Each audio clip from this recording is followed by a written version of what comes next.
tuning in. So that's awesome. Right, preparing to live stream the meeting. Give it a moment.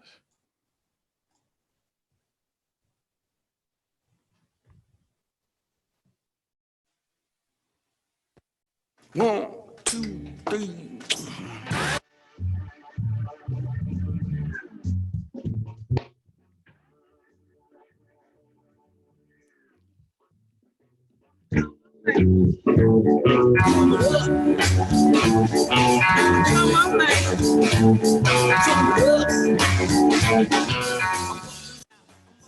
Because it wouldn't be Speaking of SAC without your music, right?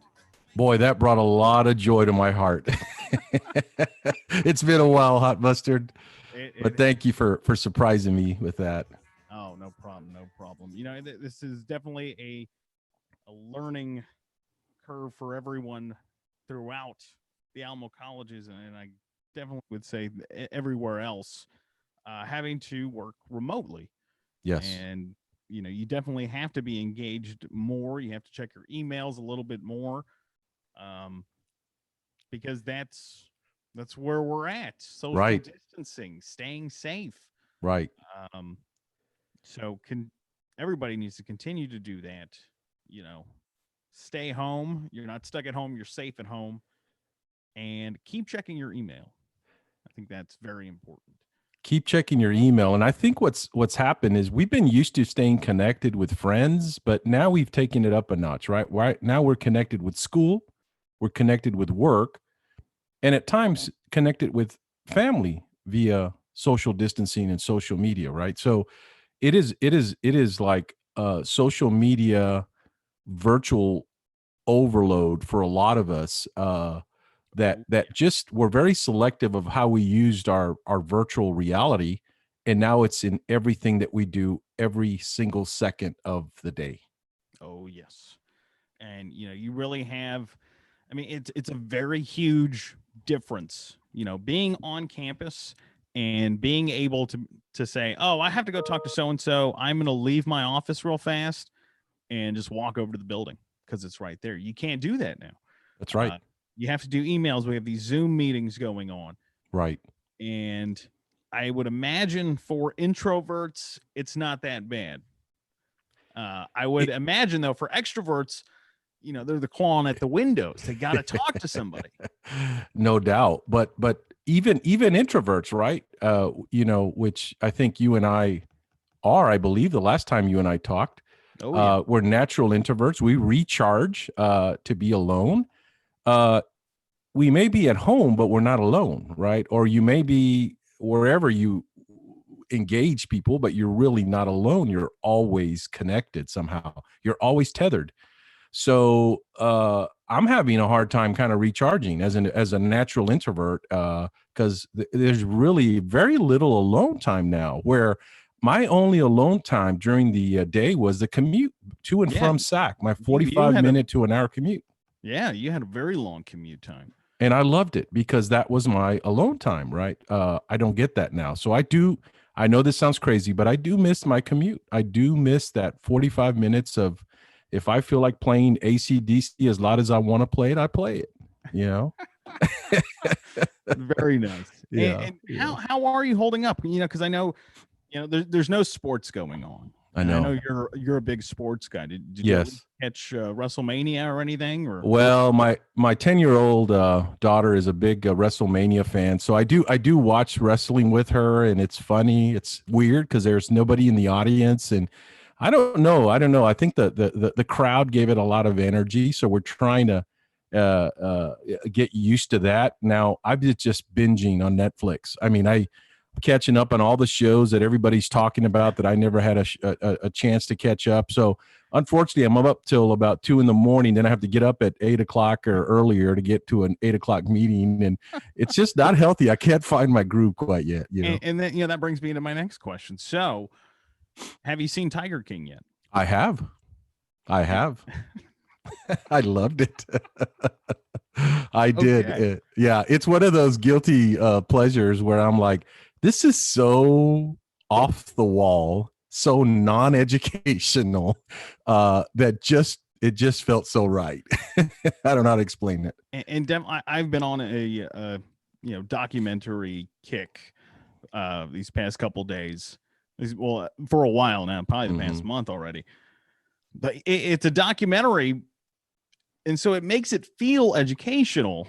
At the same time, like that is definitely not appropriate for kids. It is an adult documentary. It's different. It's different, and it'll challenge your. We talk a lot about being very accepting and a very diverse,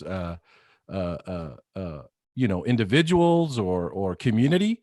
This will challenge that, and I think if you're open to it and you're open and intrigued about other lifestyles and how people live, it was intriguing.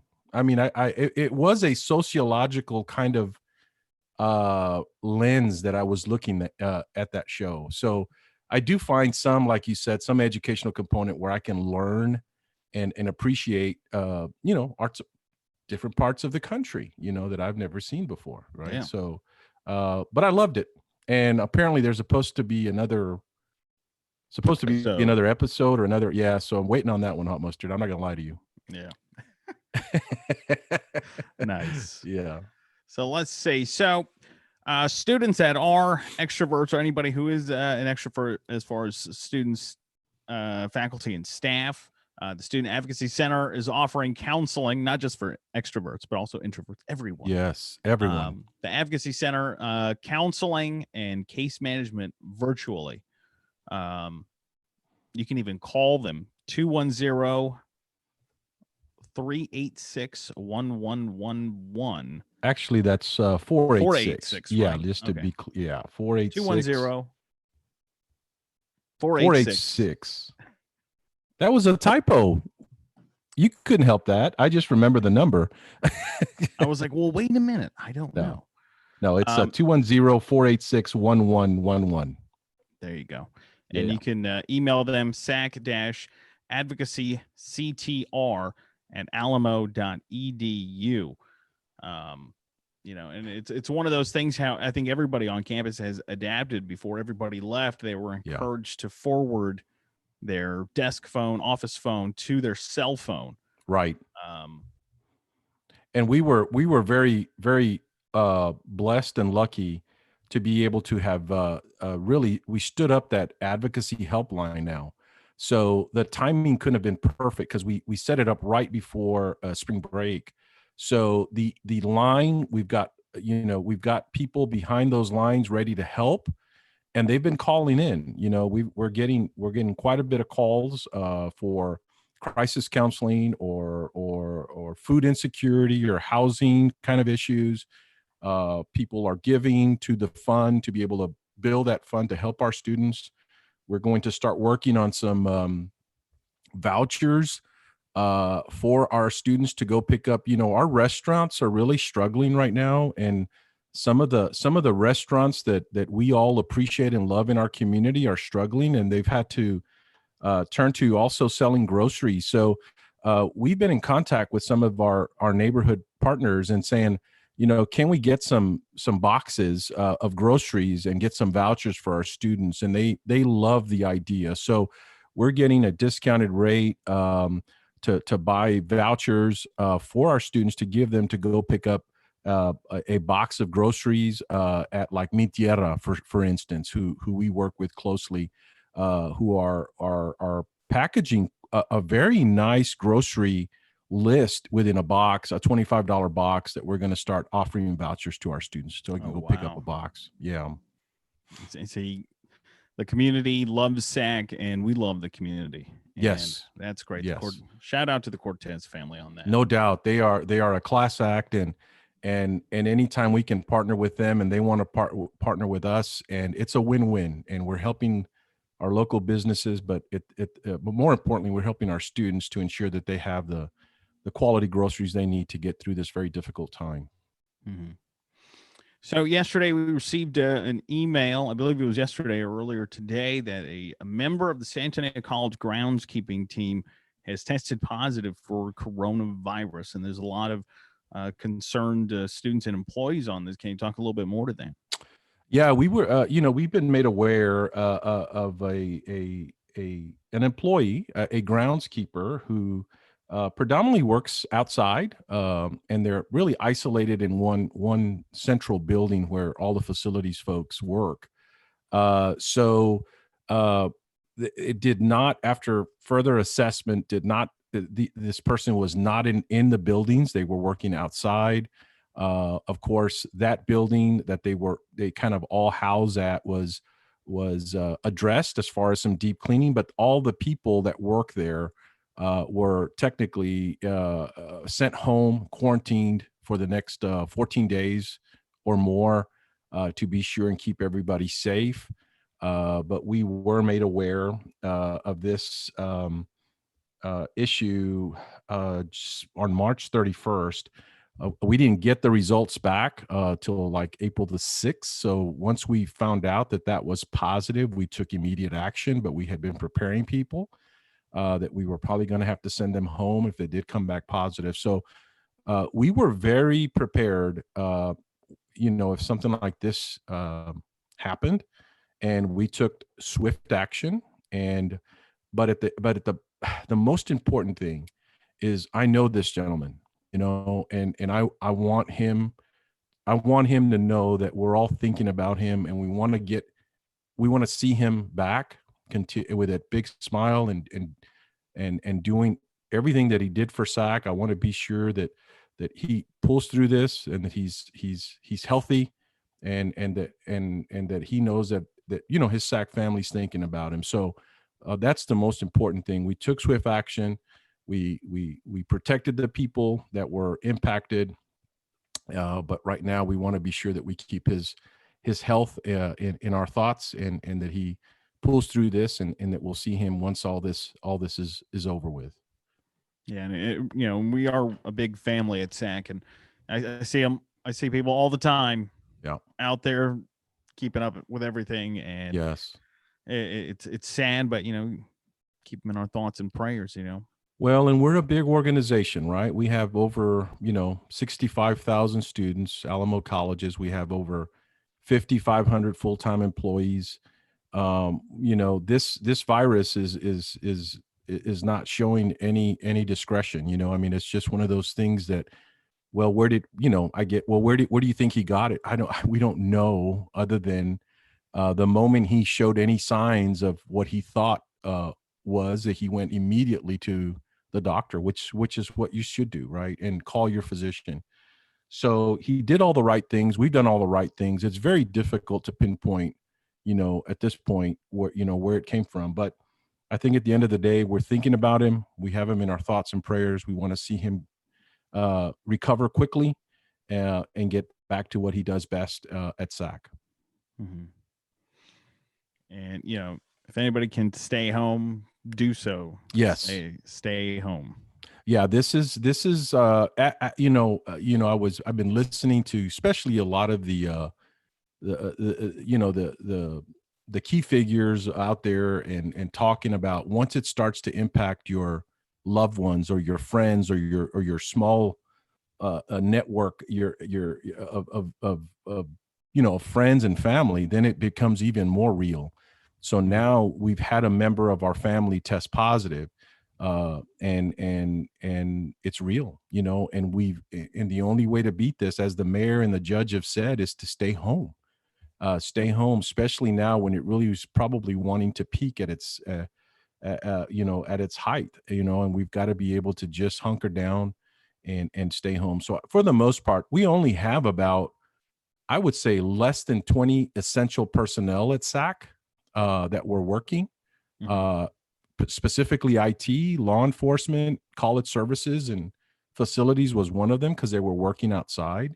So, it's very limited, folks. But anytime you step foot, and away from your house where it's safe, you're running a risk. So these employees that we do have, handing out laptops to our students, and those are law enforcement officials, they're at risk. I mean, we've given them all kinds of personal protective equipment, but they're still putting themselves at risk. And I'm just so proud of the work that they do, because they want to do it. They want to be there. It's like they've taken a step up to say, we want to be there for our students. We want to be there for our SAC community. So those are truly some amazing folks that have stepped up in a big way. Mm-hmm. We are streaming live on YouTube, and we're getting some questions in. One person put, now that our main transfer institutions are adopting pass-fail options for students, how are the Alamo colleges going to be adapting their own grading policies to fit the needs of the students here? That is a great question, and I anticipated that question would come, and I would anticipate a communique coming out in the next day or two, if not by the end of the week, as an Alamo Colleges district-wide kind of communique to students, that we have all agreed to go to a pass-fail option for students. So how this would work is that students would be assigned a letter grade at the end of the semester. That student would have a couple of months, maybe up until the end of July, to make a decision whether they wanted to keep the grade, the letter grade, or go to a credit, no credit kind of option. So the only way that you would be eligible for a credit, no credit, is if you had a C or better, right? That's trying to ensure that if a student transfer, at least transfers institutions know what that means. So it'll be, I like the fact that it'll be a student choice, of what they want to do about their grade. It's complicated, as you know, when students transfer to universities and they're competing for some of these spots in these university programs. They want to see a letter grade. They want to see, they calculate that GPA to see if you're eligible for that program. So we understand those nuances. We just didn't want to rush to make a decision and unintentionally hurt some students along the way. We wanted them for it to be their choice. We do have some programs though, like some of our high wage, high demand type jobs, highly skilled jobs, where the accrediting agency said there is no option. We cannot allow a credit, no credit. It has to be a letter grade. So there are a couple of programs like mortuary science, for instance, that the accrediting agency said we can't allow a credit, no credit. If they're in a mortuary science program taking a mortuary science class, you must assign a letter grade. So there are some exceptions, and students will know those exceptions.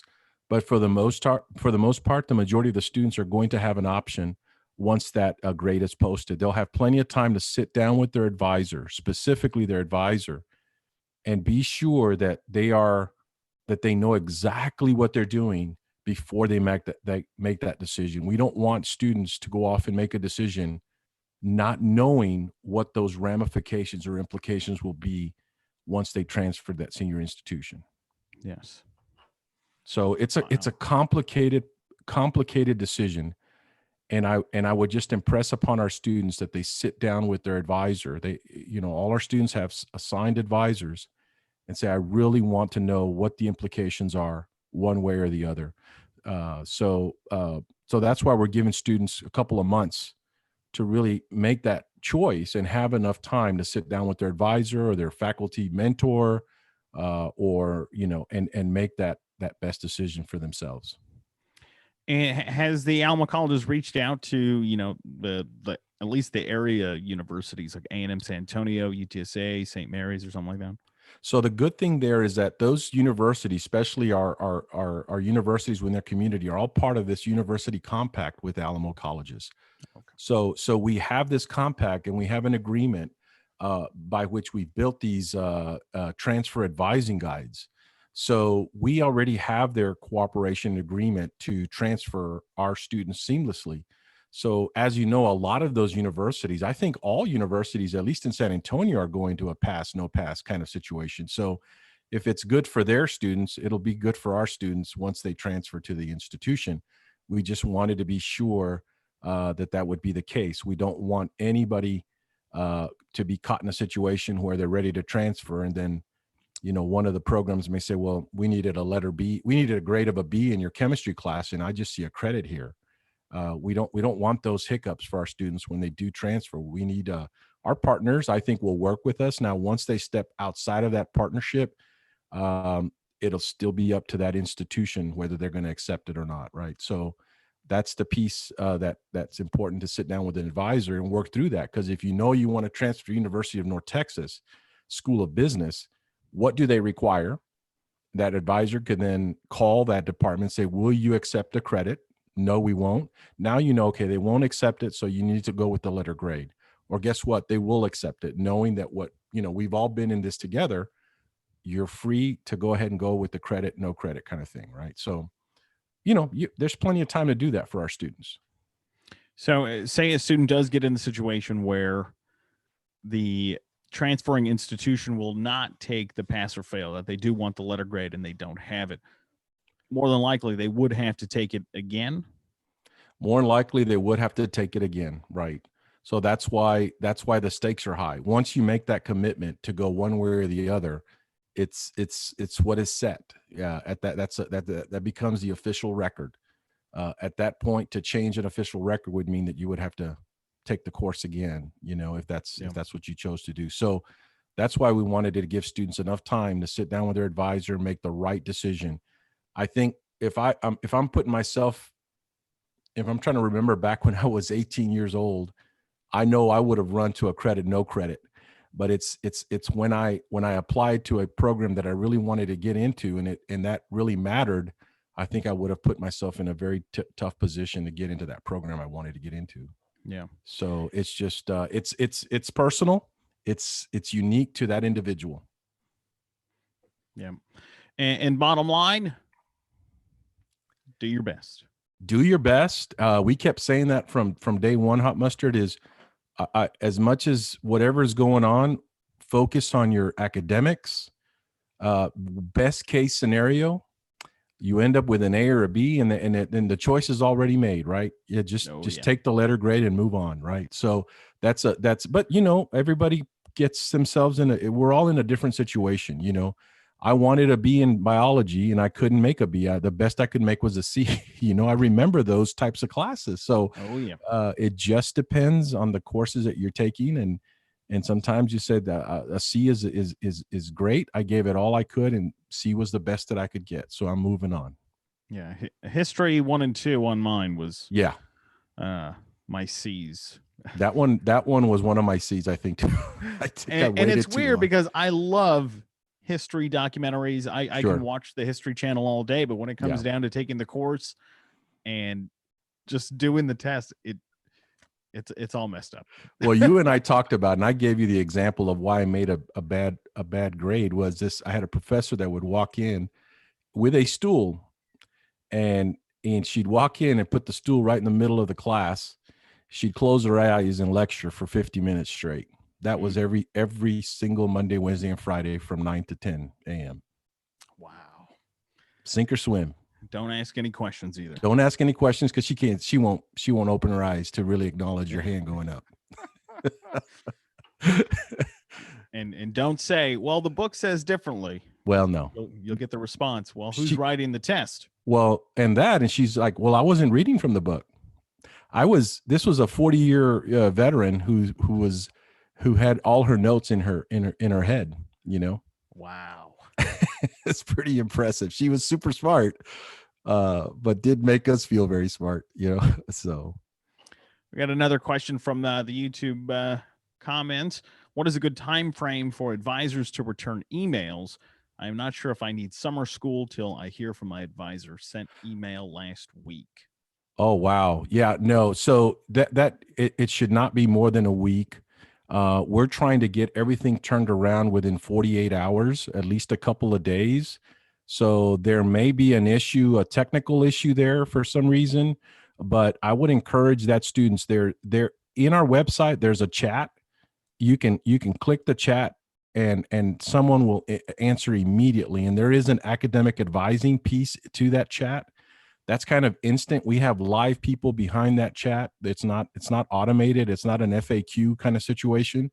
So if you're having trouble reaching, it could be a technical issue, because I can assure you, I've been looking at the data, and we're not having any virtual lines. People aren't being held up for days. It's usually just a few hours. So sounds like a technical issue. I would encourage you to reach out to the chat or just email me directly, and I'll get you to the right place, and we'll get you advised to be sure that you make the right choices. So just sacpres@alamo.edu. It's on my website. I get emails from students every day, and we get them, to the right folks, and they get addressed immediately. Definitely. Speaking of which, Maymester and summer session registration is going on. Getting a lot of students signing up. Register for Maymester. The deadline is May 10th. Summer session 1 is May 31st, and summer session 2 is July 5th. alamo.edu/SAC/advising. And just so that students are aware, we are building our Maymester summer 1, summer 2 in a online or Zoom environment, because we're not sure how long this is going to go. So we're trying to be proactive so that we have the right section. So students are going to be able to, if they like to do online and do it at their own pace, that's great. But the Zoom means that we actually meet on the day and time it's scheduled, but it's just via Zoom with your instructor. So it's just depending on what you prefer as a student. But we're going to have quite a bit of offerings that way, because we don't anticipate going back to face-to-face within the next few months. I mean, it's kind of hard to tell, but we want to be proactive. If things do alleviate a little bit and we can offer some face-to-face, maybe say summer 2, we will open those up, if we can. So we're monitoring, but right now we're building our schedule truly online or kind of a Zoom, which they call synchronous, which means that you're actually meeting the same date, same time that's scheduled on the calendar. Nice. Speaking of deadlines, graduation deadline that is coming up very fast next Friday. Any students that are planning on graduating, April 17th, next Friday, April 17th. And I tell you, and I know you, Hot Mustard, you're part of our graduation committee, and I've heard some we're not going to give away the surprises coming for graduation, but I'm telling you guys that are ready to graduate, I would get that application in, because we're going to do something very special for you guys on May the 9th and the 10th. So we're still going to have a commencement. It's going to be a little different, but I think it's going to make you proud. Definitely.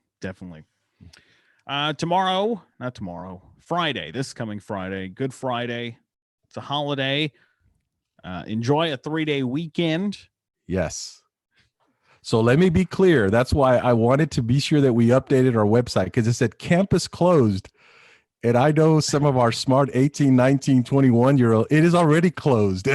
So April the 10th is closed, not just the campus, of course, but remote learning is closed, meaning, that is a holiday. So take the time to kind of, do what you need to do to really get some stress-free relief. That's a great day to do that. Visit virtually your friends and family or whatever you're going to do. But this break couldn't have come in a better time.